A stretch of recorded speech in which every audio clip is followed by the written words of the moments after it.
Hello বন্ধুরা, আমি আলপনা বলছি। দেখো পার্ট 2 নিয়ে চলে এলাম। এই দেখো মা টেবিল সাজিয়ে দিয়েছে আর জামাইদের দেখো ডোর না কী সব বেঁধে দিচ্ছে হাতে। সমস্ত নিয়মকানুন দেখো মা করে নেবে। জামাইষষ্ঠীর যা যা নিয়মকানুন আছে আর কি, আমি জানি না অত কিছু। দেখো হাওয়া দিচ্ছে, জামাইদেরকে ঠান্ডা করতে হয় নাকি বছরে একবার বলে, জামাইরা গরম হয়ে থাকে তো তাই জন্য। তো যাই হোক, অনেক দিন পর ভিডিওটা ছাড়ছি বন্ধুরা, কিছু মনে করো না। কেন গরমে আমি এডিট করে রেখেছি কিন্তু ভয়েস দিতে পারছি না, প্রচণ্ড শরীরটা খারাপ হয়ে যাচ্ছে বন্ধুরা ওই জন্য। আর মাকে দেখো গিফট দিয়ে দিল জামাইরা সব। আর দেখো এদিকে ভাইকেও ষষ্ঠী করে দেবে। ও রাতের বেলা যাবে শাশুড়ির আদর খেতে, যেহেতু ওর বউ শিসটা ছুটি পায়নি, বিকেল 4টের সময় ছুটি পাবে। আর দেখো সবাই সবাই দেখো খেয়ে দিয়ে উঠে পড়েছে, কেউ কিছু বলেনি। ভাই বললো সাদা আলুর দমটা দিদিভাই দারুণ হয়েছে, একমাত্র ওই বললো দেখো। আর আমরা দেখো ভাই বোনরা মিলে সবাই মিলে খেয়ে নিচ্ছি।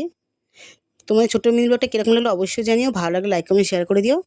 আর খাওয়া দাওয়ার ভিডিওটা অবশ্যই তোমাদের সঙ্গে পার্ট 3-তে শেয়ার করব। রাখছি বন্ধুরা, টাটা।